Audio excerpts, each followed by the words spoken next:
Bueno muchachos, este video es desarrollado con el propósito cognitivo de comprender la descomposición de vectores usando ángulos en diferentes lugares.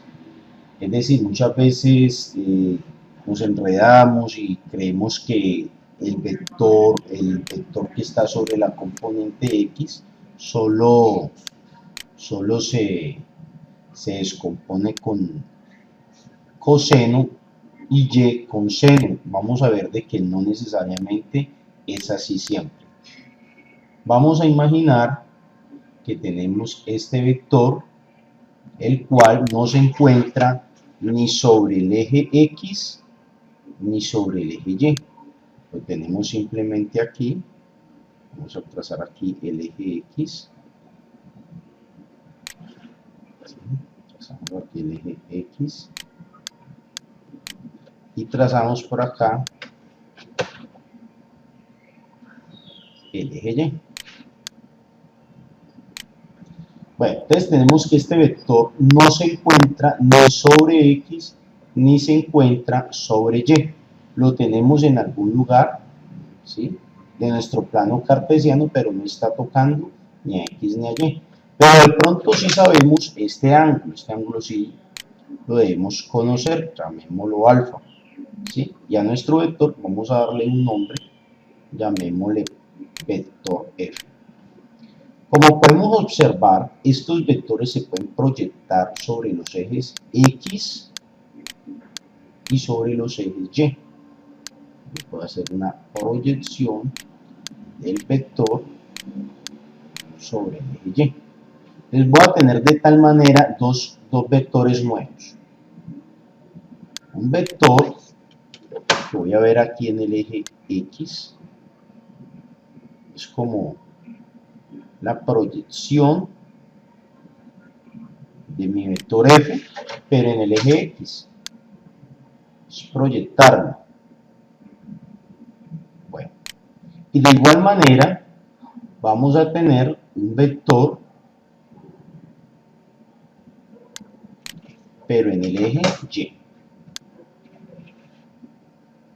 Los vectores han surgido gracias a descomponer el vector F original en los ejes X y eje Y. Bueno, observemos entonces lo siguiente. El vector que está tocando el ángulo es el vector azul. ¿Sí? Este vectorcito, que vamos a llamar Fx, por conveniencia, ya que está sobre el eje X, está tocando al ángulo.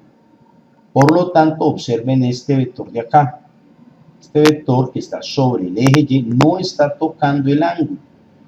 Vamos a llamarlo Fy. Vamos a tener entonces en cuenta algo. Cuando el vector esté tocando el ángulo, vamos a decir que este vector es un vector adyacente, está a su lado, es decir, está a su lado, ¿sí?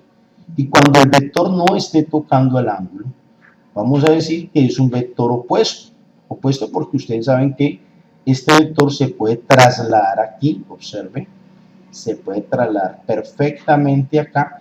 Entonces de esa manera vamos a formar un pequeño triángulo, ¿sí? Vamos a armar aquí, vamos a dibujarlo de tal manera que lo veamos un poco mejor.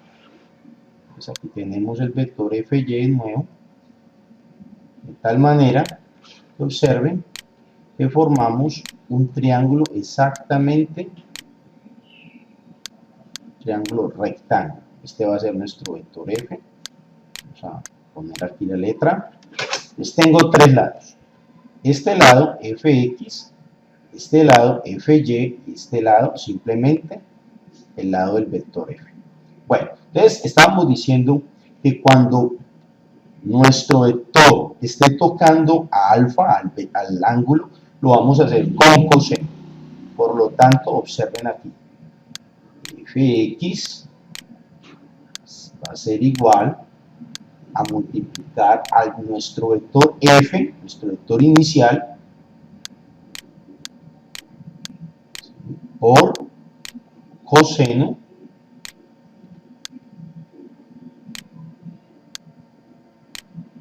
de alfa. Como nos queda el otro vector fy, ese lo vamos a hacer entonces con la función seno.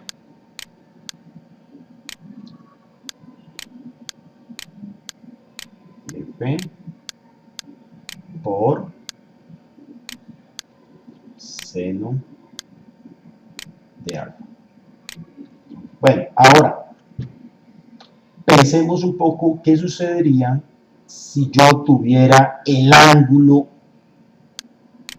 aquí en este lugar. ¿Qué pasaría?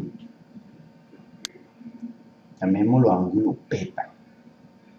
Ya olvidémonos de, supongamos que no nos dieron este ángulo, nos dieron fue este ángulo, ¿sí?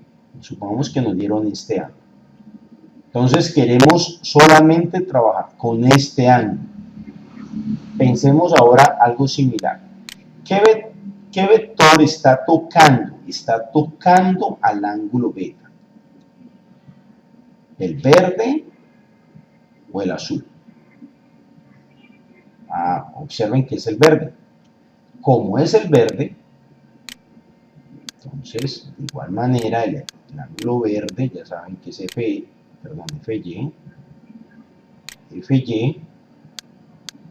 ese va a ser con la función coseno.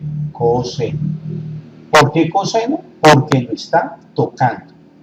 Recuerden, si lo está tocando con la función trigonométrica coseno, y quedaría f por coseno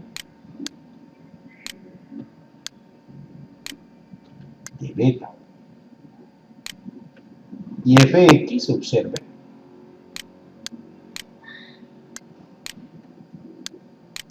ya va a ser entonces un cuál. Observen que fx no está siendo tocado por el ángulo beta, ¿no? Entonces esa va a ser con la función seno. Pero ya va a ser seno es de beta.